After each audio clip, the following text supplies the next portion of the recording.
Ada di masyarakat kita orang-orang yang susah, orang-orang yang miskin, yang kita tidak tahu.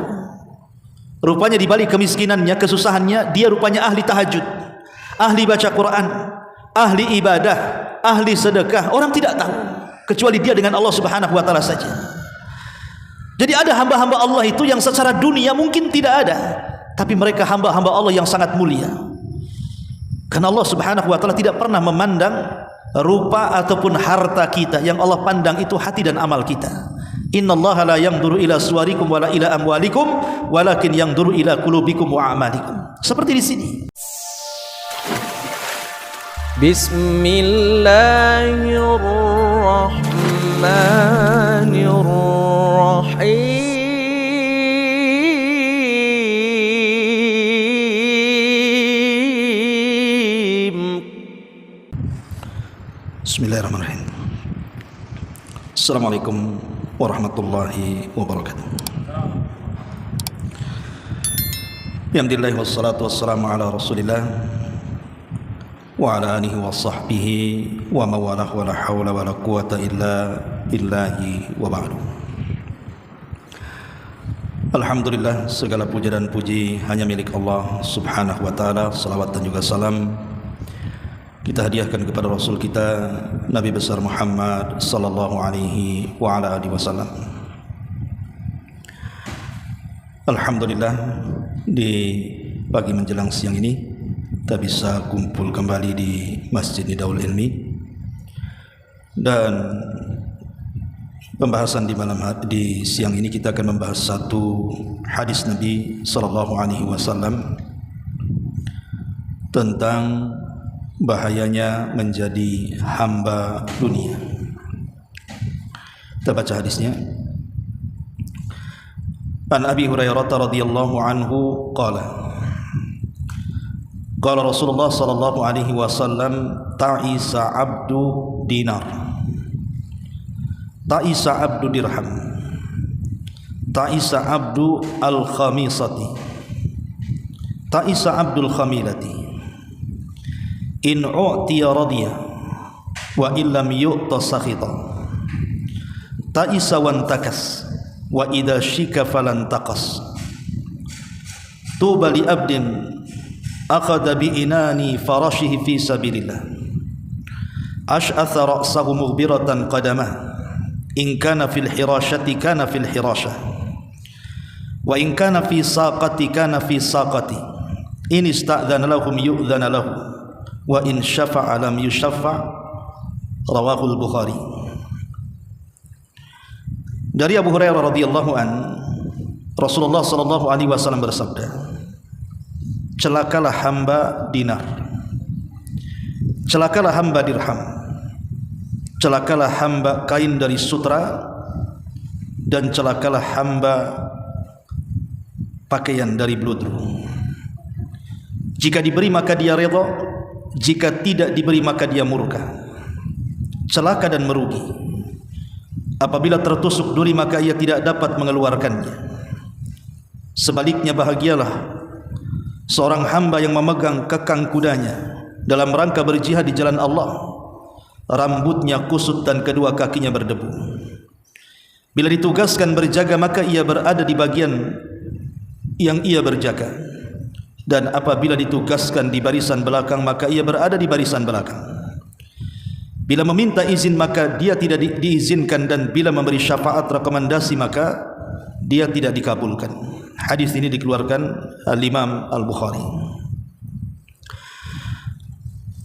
Ma'asyiral muslimat, ibu-ibu yang dimuliakan Allah Subhanahu wa taala. Hadis ini menjelaskan tentang dua kelompok.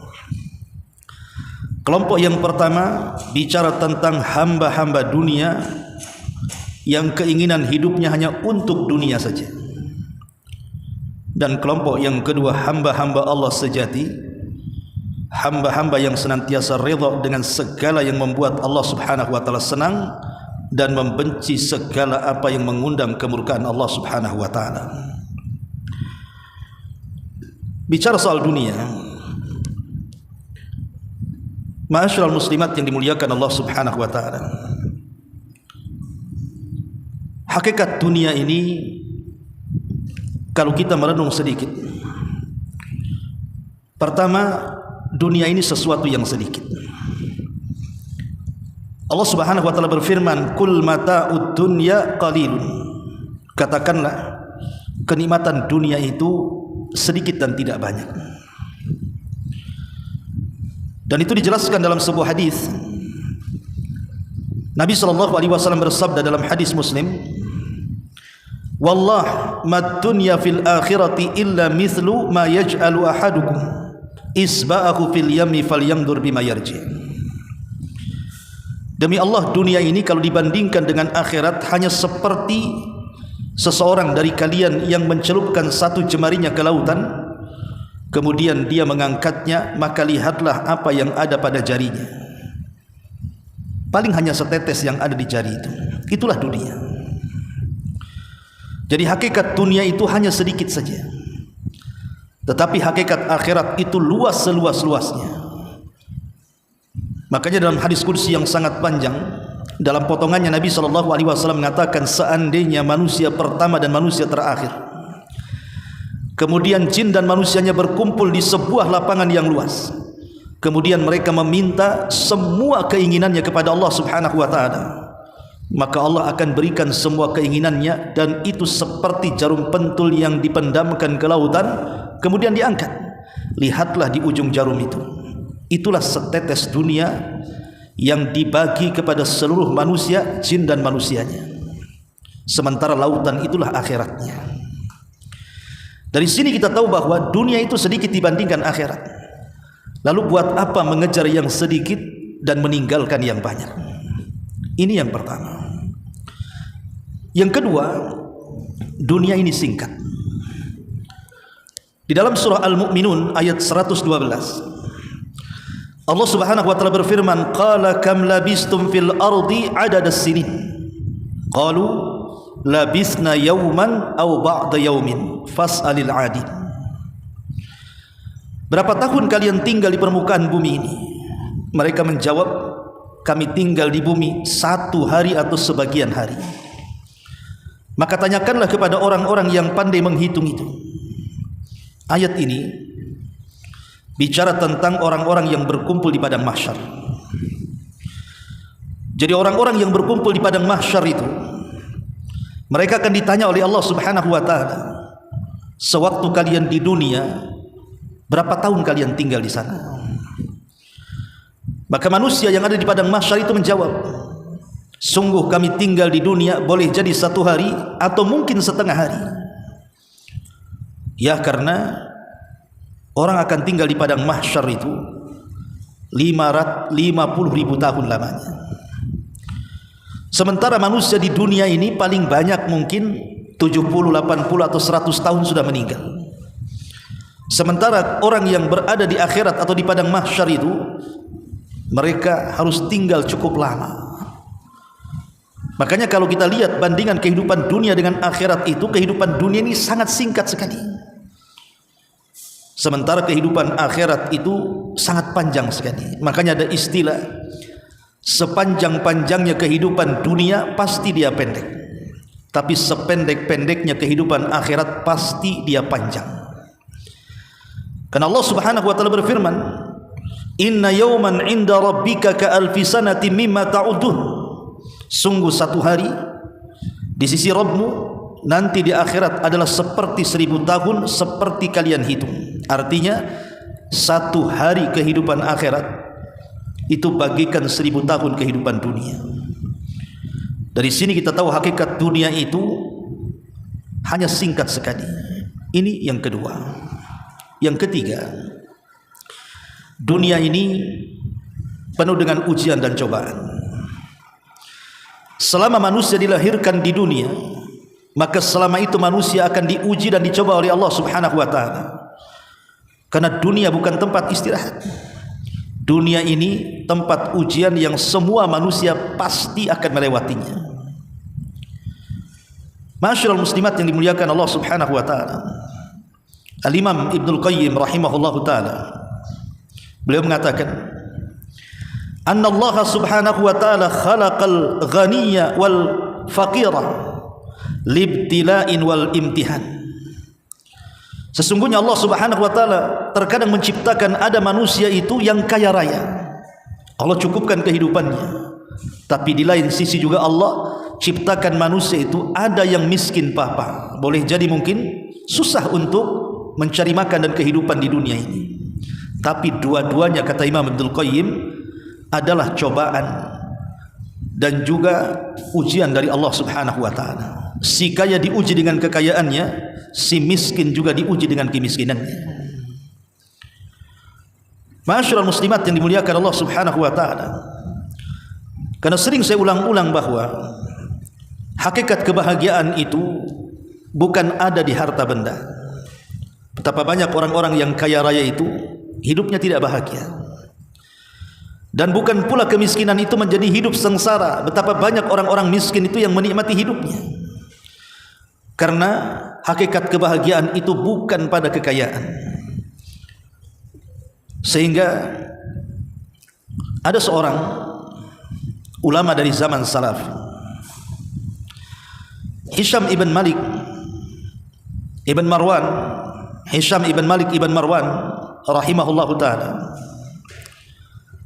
ketika dia sedang tawaf haji berjumpa dengan Imam Salim, putra daripada Abdullah ibn Umar radhiyallahu anhuma. Karena Hisham ini seorang raja, tentu dunia bagi dia di tangannya. Apapun yang dikehendaki oleh Khalifah Hisham, yang namanya dia khalifah, tentu tinggal bicara saja sudah ada di depannya. Karena dunia berada di genggamannya. Jadi ketika dia sedang tawaf, dia berjumpa dengan Imam Salim, putra daripada Abdullah ibn Umar radhiyallahu anhuma. Lah Salim ini kebetulan sedang tawaf menjinjing sandalnya yang putus. Kemudian juga pakaiannya lusuh yang harganya tidak kurang daripada 2 dirham.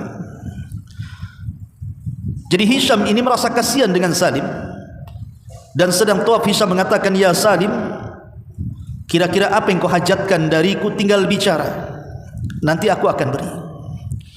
Tapi tiba-tiba Salim marah kepada Khalifah Hisham dan mengatakan, "Ya Khalifah, apakah harus meminta sesuatu kepada selain Allah sementara kita berada di rumah Allah?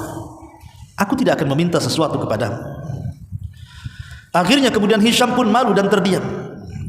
Selesai tawaf dia mengikuti Salim sampai di luar haram. Dikiranya karena dia mengatakan seperti itu karena berada di depan Ka'bah, sehingga Salim bicara seperti itu. Tapi setelah kemudian di luar Ka'bah, di luar Masjidil Haram, maka kemudian Khalifah Hisham ibn Abdul Malik ini mencoba kemudian bertanya kembali kepada Salim dan mengatakan, "Ya Salim, sekarang kita sudah berada di luar haram. Kira-kira apa yang kau hajatkan dariku, aku akan beri." Tapi sekali lagi Imam Salim mengatakan kepada Khalifah Hisham ini dan mengatakan, "Ya Hisham,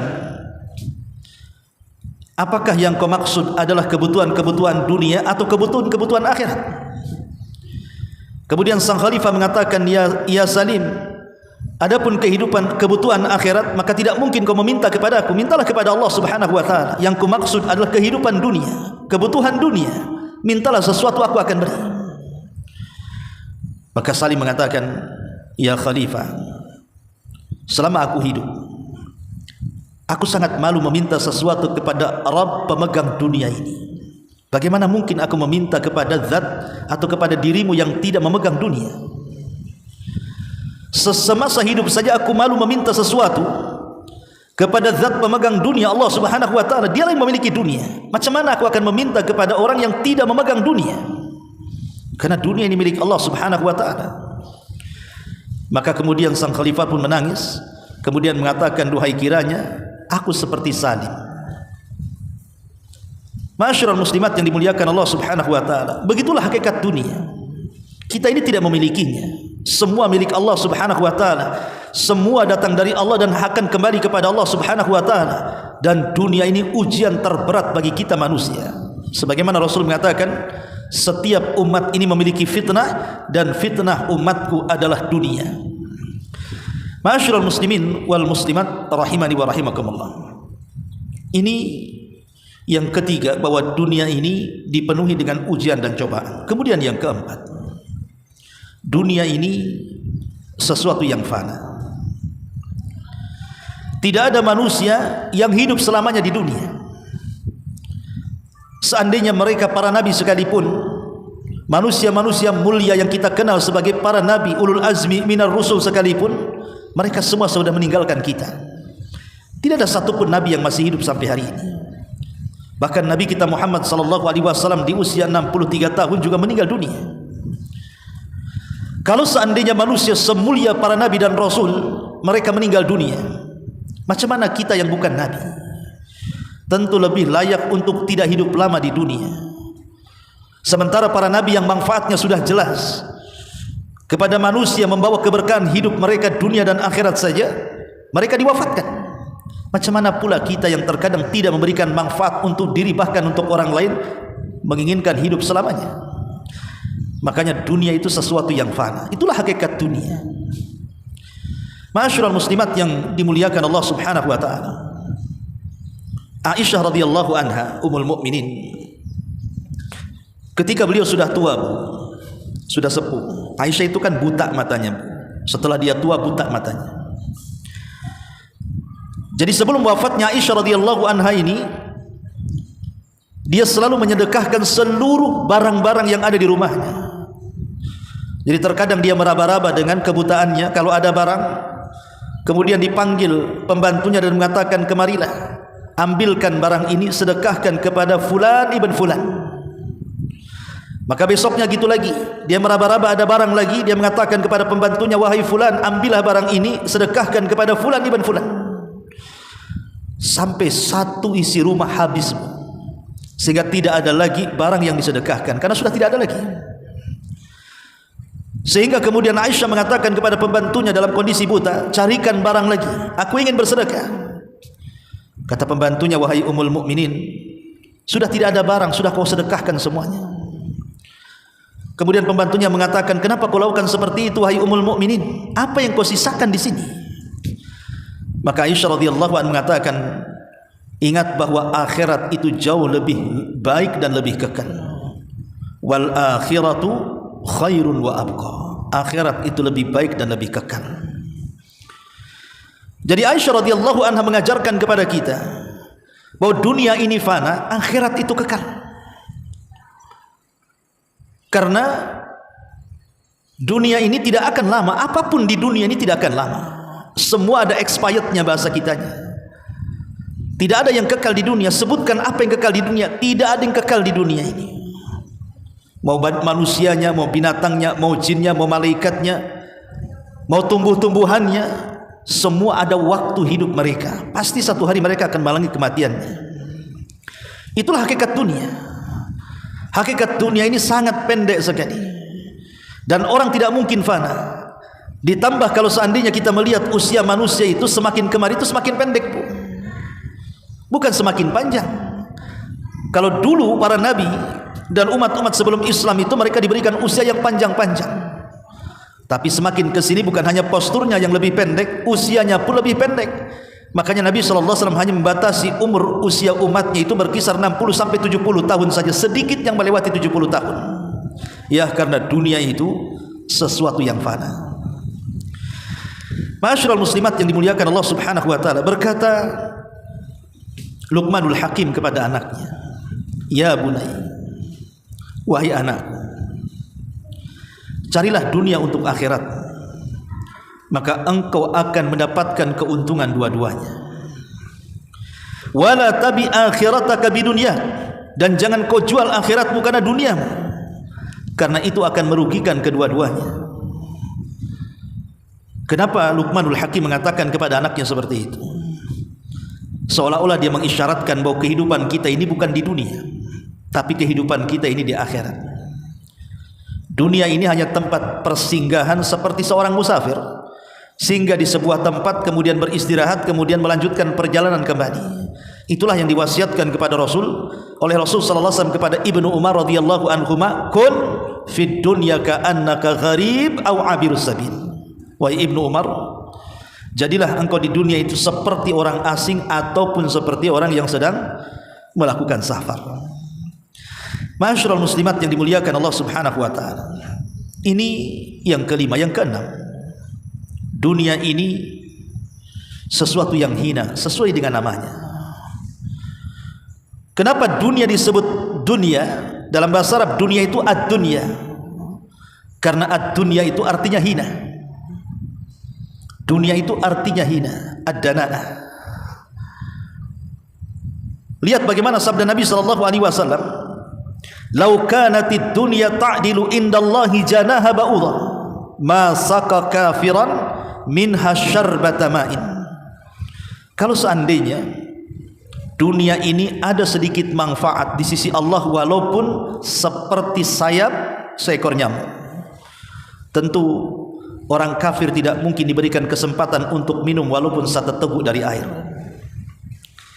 Kata Nabi SAW, seandainya dunia ini ada manfaatnya walaupun sedikit, walaupun seperti sayap nyamuk, kata Rasul, tentu orang kafir tidak mungkin diberikan kesempatan walaupun satu teguk air di dunia. Tapi karena dunia itu tidak ada manfaat sama sekali, bahkan dunia itu mal'un, terlaknat, makanya orang kafir mereka bisa minum sepuas-puasnya yang mereka kehendaki. Lihat bagaimana Nabi SAW menjelaskan tentang bagaimana hinanya dunia. Bahkan Nabi SAW jelas-jelas mengatakan, "Ala inna dunya mal'unatun." Ingat, dunia ini terlaknat. Mal'unun ma fiha, bahkan orang-orang yang di dalamnya juga dilaknat. Baru Nabi SAW mengecualikan, kecuali orang yang zikir kepada Allah, orang yang beribadah kepada Allah, orang yang mencari ilmu dan yang mengajarkan ilmu, barulah dunia manfaat bagi mereka. Ma'asyiral muslimat yang dimuliakan Allah Azza wa Jalla, Abu Darda radhiyallahu anhu mengatakan, "I'lamu anna qalilan yughnikum khairun min katsirin yulhikum." Ketahuilah bahwa sedikit dunia yang kalian miliki, ketika kalian merasa cukup dengan apa yang diberikan Allah, itu lebih baik dibandingkan banyak tapi melalaikan kepada Allah Subhanahu wa taala. Dunia sedikit tapi menjadikan kita taat, itu lebih baik daripada banyak dunia menjadikan kita bejat. Karena rahasia bejatnya manusia itu ada di dunia, dan itu berdasarkan firman Allah Subhanahu wa taala, "Kalla innal insana la yatgha an ra'ahu istaghna." Sekali-kali jangan seperti itu. Ketika dunia menguasai dia, maka dia pun melampaui batas. Lihat Qarun, dijelaskan dalam sejarah Qarun itu, dia adalah termasuk kaum daripada Nabi Musa alaihissalam, orang yang soleh pada awalnya, bahkan dia ahli daripada qiraah Taurat. Jadi dia memiliki suara yang sangat indah sekali Qarun itu, sampai disebut munawwir. Saking indahnya suara Qarun kalau membaca kitab Taurat itu. Jadi diundang kemana-mana untuk membaca Taurat. Satu hari dia datang kepada Nabi Musa alaihi salatu wassalam, minta agar doa-doanya dikabulkan. Akhirnya Nabi Musa mengajarkan kepada Qarun Ismul A'zam, nama Allah yang agung, yang dengan nama itu dia bisa berdoa dan doanya mustajab.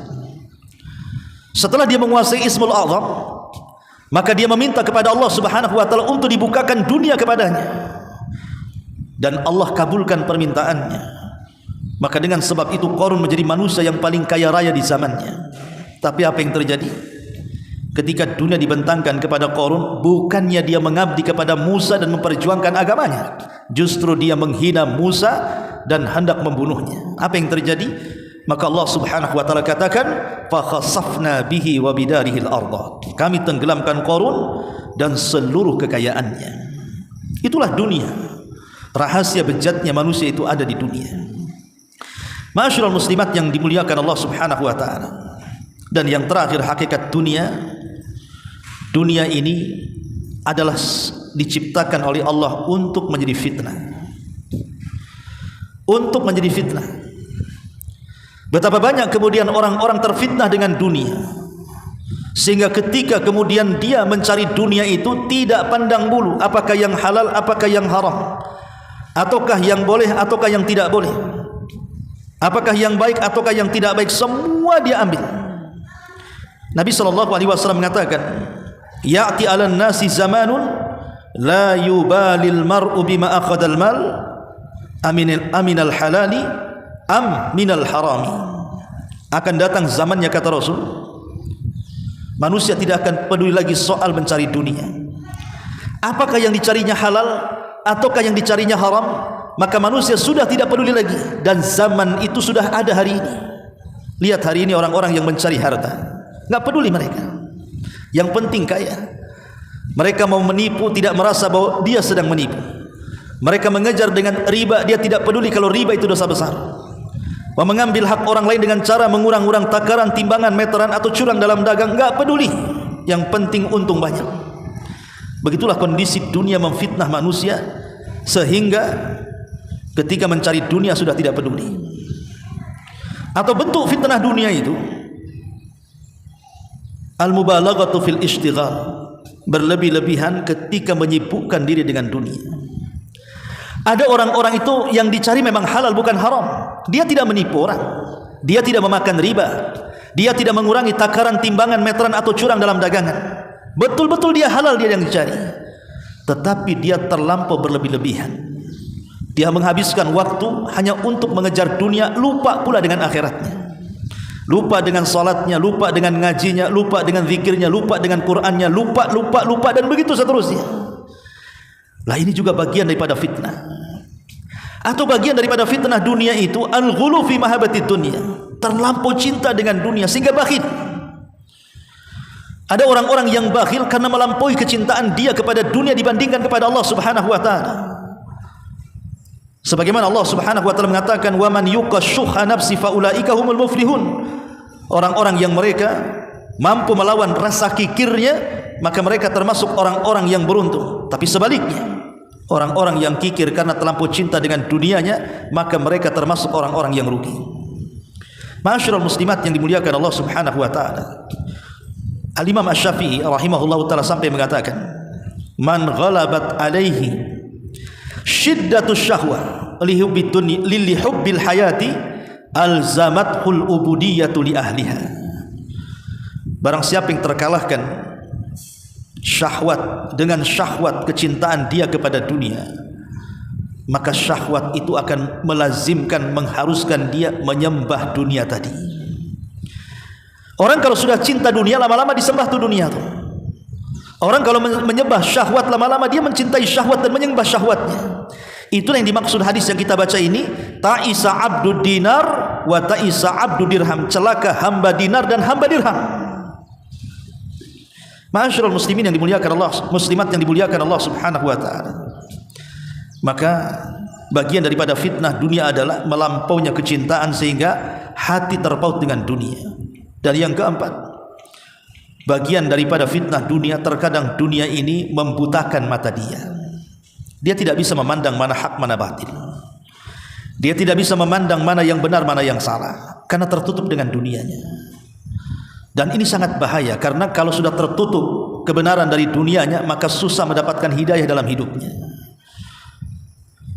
Sehingga orang memandang bahwa ketika ada orang yang penuh dengan dunia, dia anggap lebih mulia dibandingkan orang-orang yang beragama. Dan itu paling banyak di masyarakat.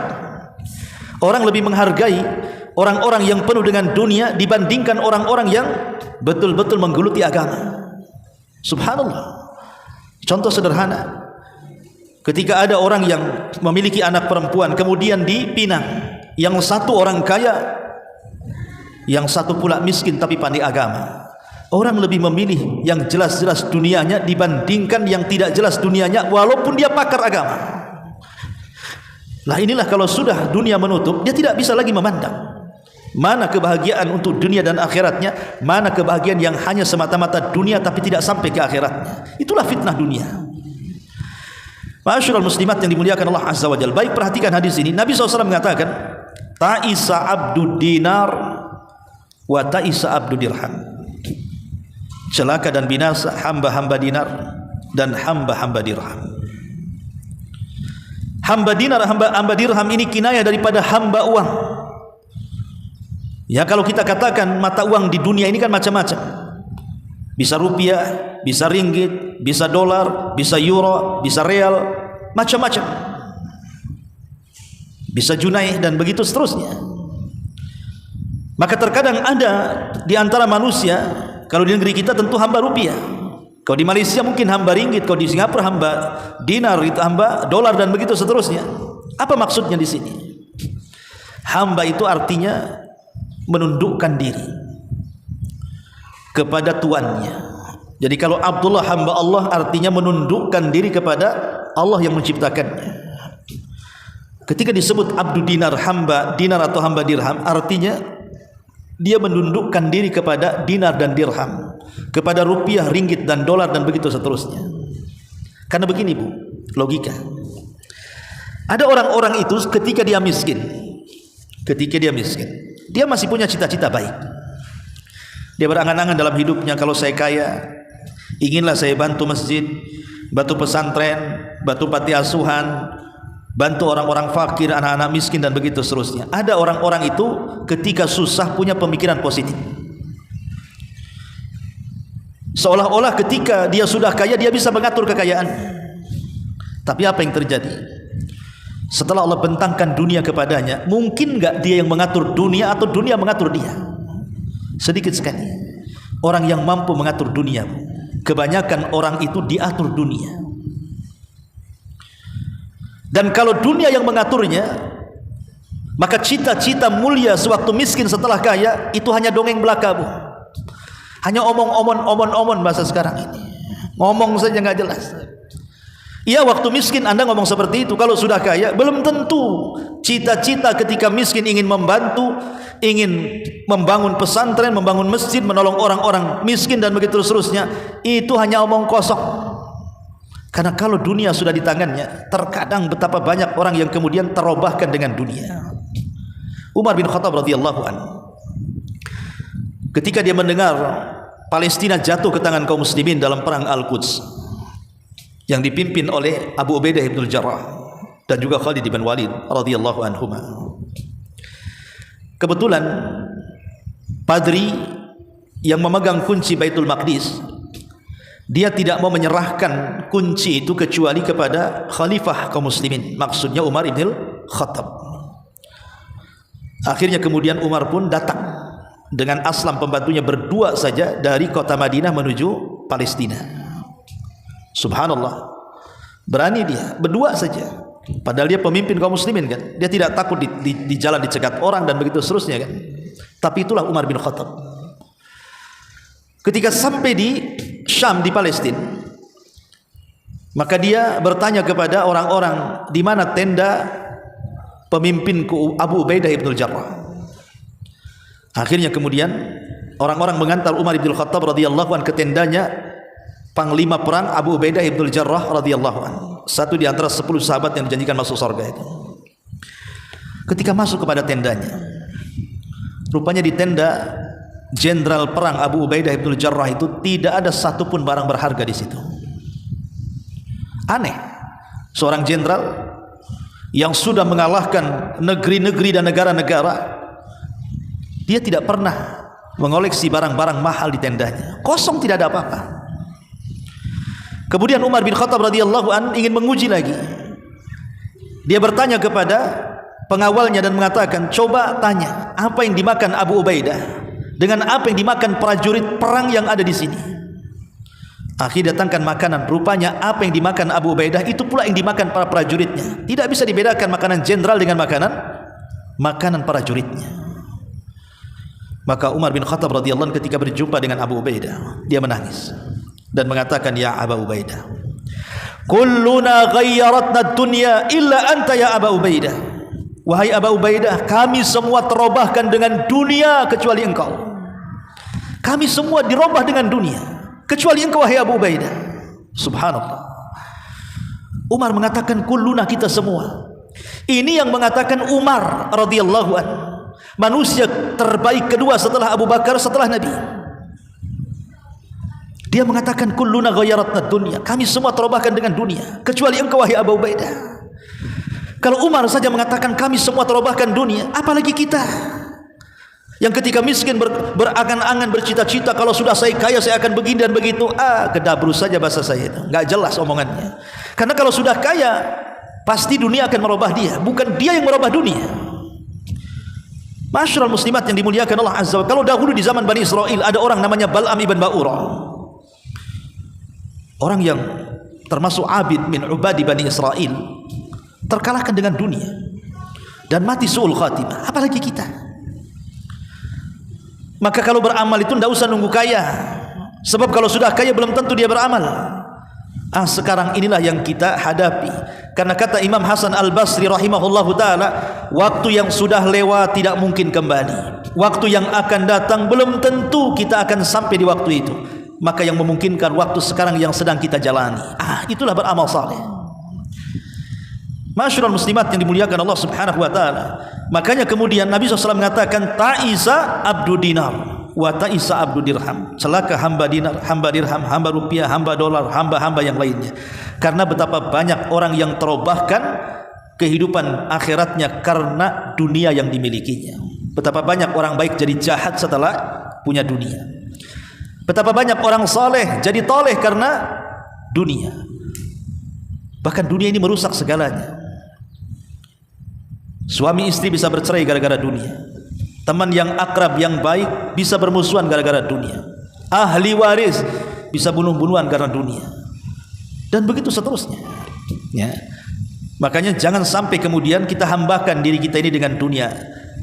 Dengan cara apa? Cukuplah dunia ini diletakkan di tangan kita, jangan sampai masuk ke hati kita. Itulah yang disebut dengan zuhud artinya. Zuhud itu meletakkan dunia di tangan dan tidak meletakkan dunia di hati. Hati ini fokus untuk Allah. Makanya Hasan al-Imam Sufyan al-Thawri rahimahullahu ta'ala, Sufyan al-Thawri rahimahullahu ta'ala pernah ditanya, wahai Imam, Sufyan ini kan orang kaya raya dan dia juga ulama. Kemudian dikatakan kepada Imam Sufyan al-Thawri, ya Imam, engkau ini selalu bicara tentang pentingnya zuhud di mimbar-mimbar, sementara engkau kaya. Seolah-olah orang yang bertanya ini tidak paham makna zuhud, dan dia pahami kalau zuhud itu harus miskin, harus compang-camping, harus tidak punya uang, mungkin begitu. Sehingga dia bertanya kepada Sufyan al-Thawri, engkau ini kaya raya tapi kau bicara zuhud. Maka Sufyan al-Thawri mengatakan, kenapa aku harus kaya? Kata Sufyan al-Thawri, supaya aku tidak menjilat pemerintah. Kalau aku miskin bisa saja aku menjilat pemerintah, dan aku tidak bisa mengucapkan kalimat yang hak kepada pemerintah. Ketika sudah menjilat kan susah untuk menasihati, karena sudah terjilat dia. Kemudian kata Sufyan al-Thawri, adapun zuhud adalah meletakkan kekayaan di tangan dan tidak meletakkan kekayaan di hati. Sebab kalau seandainya kekayaan diletakkan di hati kita, jangan cerita uang triliunan atau miliaran, ratusan ribu saja kalau hilang, itu kayak kiamat bangkit dari kuburan tuh. Pamannya ibu kehilangan dompet, wah kayak kiamat tuh. Udah kayak dunia ini menimpa dia kan gitu. Tapi kalau seandainya kekayaan itu diletakkan di hati, datang ke tangan, pergi berpindah tangan. Jadi kalau datang kekayaan itu hanya sebatas di tangan. Kalaupun pergi itu hanya berpindah dari tangan. Maka hati tidak akan terpengaruh dengan kekayaan yang datang dan pergi itu. Tapi kalau kekayaan diletakkan di hati, maka datang kekayaan itu akan menjadi cinta, dan ketika pergi akan menjadi sedih. Itu kalau diletakkan di hati. Tapi kalau diletakkan di tangan, ya hanya sebatas datang ke tangan dan pindah dari tangan ke tangan, itu saja. Supaya kita tidak menjadi hamba dinar. Memang agak sulit gitu ya untuk menjauhkan kita dari harta kalau harta sudah depan mata. Tapi yang jelas bahwa seorang muslim itu harus setiap hari belajar zuhud. Belajar zuhud supaya kalau kehilangan sesuatu dari dunia, sedihnya tidak melampau, dan kalau datang kekayaan pun bahagianya tidak membuat dia lupa diri. Masyarul muslimat yang dimuliakan Allah subhanahu wa ta'ala. Kemudian Nabi SAW mengatakan, ta'isa abdul khamisah wa ta'isa abdul khamilah. Celaka hamba busana, hamba pakaian. Dan ini khusus kepada kaum hawa ya. Sebab kalau bapak-bapak sih nggak peduli dengan pakaianmu. Kadang-kadang satu minggu itu aja nggak ganti-ganti. Itu juga pakaian kerja, itu juga pakaian sholat, itu juga pakaian tidur. Itu bapak-bapak. Dia nggak peduli dan nggak tertarik juga dengan pakaian yang dipakai kawannya. Tanyalah suami-suami ibu, kalau kawannya punya pakaian bagus dipakai, nggak mungkin ngelirik-lirik pakaian. Ini dari mana, beli di mana, tokonya di mana, berapa harganya, nggak ada bapak-bapak itu. Yang suka tanya pakaian itu ibu-ibu. Kalau kawannya ini pakai pakaian bagus, kemudian juga branded ataupun mungkin bawa tas, bawa apa, pasti ada lirikan mata tuh. Cantik nih pakaiannya, beli di mana? Online ya, COD. Berapa harganya? Berapa hari datangnya? Bisa nggak saya kasih nomor telepon penjualnya? Nawar bisa nggak ya? Itu kadang-kadang itu yang begitu tuh perempuan tuh. Makanya saya pastikan Bu, di rumah lemari ibu lebih banyak dibandingkan lemari bapak kan. Lemari ibu itu pasti 3 tuh pintunya tuh. Kalau bapak itu 1 udah separuh tuh. Karena separuhnya diambil juga untuk ibu kan. Itu menunjukkan bahwa yang suka ngoleksi pakaian itu biasanya ibu-ibu. Bapak-bapak itu jarang koleksi pakaian kan. Tidak mengapa ibu itu membeli pakaian baru, tidak ada masalah. Karena Rasul mengatakan, apakah orang itu dikatakan sombong wahai Rasul ketika menggunakan pakaian baru, sendal baru dan begitu seterusnya? Kata Rasul tidak. Sombong itu kata Rasul ketika merendahkan orang dan menolak nasihat. Artinya tidak dilarang. Cuman yang jadi masalah, terkadang ada seorang akhwat itu lupa diri. Otaknya itu hanya pakaian saja. Kalau dia pegang handphone, dia tidak pernah lihat YouTube pengajian dah. Atau mungkin dia lihat di Google artikel-artikel yang perlu dibaca dari akidah, fikih atau enggak. Itu yang dibuka Tokopedia atau mungkin aplikasi belanja yang lain yang dilihat itu kalau enggak sandal, tas, pakaian kan gitu. Padahal ibu bukan penjual juga. Kalau penjual sudah wajar ya. Lah ketika kemudian ibu disibukkan setiap hari seperti itu, hanya kemudian mengecek harga pakaian, model pakaian, harga tas, model tas, harga sandal, model sandal, dan begitu seterusnya. Seolah-olah waktunya hanya untuk itu saja. Itulah yang disebut dengan ta'isa abdul khamisati wa ta'isa abdul khamilati. Celaka hamba busana. Ibu sudah menghambakan diri kepada busana, kepada tas. Ujung-ujung tasnya jadi tuhannya, sandalnya jadi tuhannya, pakaian jadi tuhannya, perhiasan jadi tuhannya, dan begitu seterusnya. Nabi SAW sudah melarang 14 abad yang silam kan? Dan sekarang jadi sebuah kenyataan. Itu umahat yang sudah ngaji.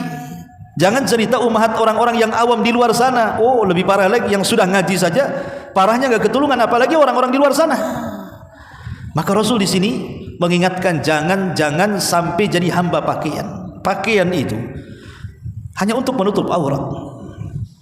Makanya kenapa dilarang juga pakaian syuhrah itu? Syuhrah itu pakaian di mana ketika ibu memakai pakaian itu menjadi sorotan pandangan orang. Jadi di sini Nabi SAW mengatakan ta'isa abdul khamisati wa ta'isa abdul khamilah. Kemudian Nabi SAW mengatakan in u'tiya radhiya wa illam yu'ta sakhita. Kalau dia diberi maka dia senang. Kalau tidak diberi maka dia murka. Ada orang-orang yang seperti ini dalam kehidupan dunia ini. Ada orang yang suka menengadahkan tangan di bawah dan tidak suka memberi tangan di atas. Kan ada orang-orang yang kita katakan mengemis, meminta-minta, berpangku tangan kepada hidupnya orang. Kalau dikasih senang dia kan, tapi kalau dikasih dia murka. Padahal sebaik-baik rizki itu adalah yang dicari dengan keringatnya. Lihat para nabi, mereka mencari rizki dengan keringatnya. Bahkan ada sebagian para nabi itu mereka ke hutan cari kayu bakar, diikat, dijual. Bahkan ada di antara mereka penggembala kambing seperti Nabi SAW, penggembala kambing dengan upah yang sangat sedikit, alal qararit kata hadis itu. Luar biasa ya. Ma'asyiral muslimat yang dimuliakan Allah Subhanahu wa taala.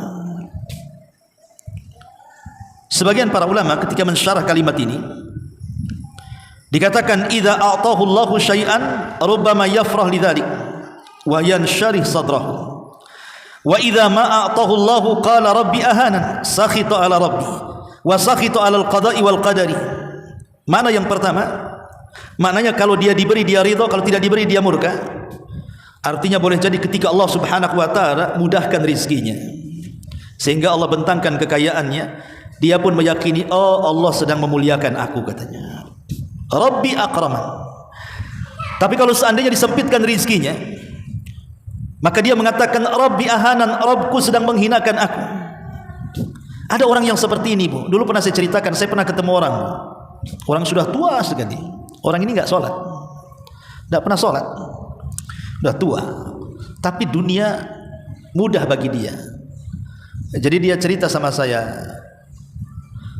rasanya Allah ini sedang memuliakan saya, nak, katanya. Jadi saya tanya, Bu, apa yang Allah muliakan kepada ibu? Iya, dulu saya punya suami pertama luar biasa, dia pedagang sampai punya toko banyak. Setelah meninggal semua warisannya diberikan kepada saya. Kemudian setelah itu saya menikah lagi, suami saya orang kapal, nak, katanya. Itu tiap bulan dia ngirim duit, jarang pulang badannya, uangnya sering pulang. Qadarullah meninggal juga, dapat lagi saya warisan, nak, katanya. Kemudian saya menikah lagi dengan pegawai negeri, orang pengadilan, katanya. Baru setahun meninggal pula dia, pensiunnya pula dikasih saya. Katanya, saya ini paling senang hidupnya, padahal nggak pernah sholat. Ada orang seperti itu kan, dia sangka dengan Allah memudahkan rizki dia, hidup dia kemudian dimuliakan Allah. Tidak, itu istidraj namanya. Istidraj itu artinya Allah lapangkan selapang-lapangnya rizkinya di atas kemaksiatan yang disukainya. Sampai pada waktunya, namanya istidraj itu pasti ada waktunya, hartanya akan hilang atau dia meninggalkan hartanya. Dan nanti pada hari kiamat dia harus mempertanggungjawabkan semua perbuatannya di hadapan Allah, tidak di dunia, di akhirat. Itulah istidraj. Masyaallah muslimat yang dimuliakan Allah Subhanahu wa taala. Makanya dari sini pemahaman pertama, ada orang-orang yang diberikan rizki oleh Allah, dia merasa bahwa Allah sedang memuliakannya, dan kalau disempitkan rizkinya Allah sedang menghinakannya. Lah ada orang yang seperti itu, padahal tidak demikian. Yang namanya kekayaan itu bukan tanda cinta, atau kefakiran itu bukan tanda benci. Inilah diantara penjelasan singkat dari hadis Ta'isa abdu ad-dinar, celaka hamba dinar. Wallahu a'lam bishawab. Sampai di sini, mudah-mudahan ada manfaat.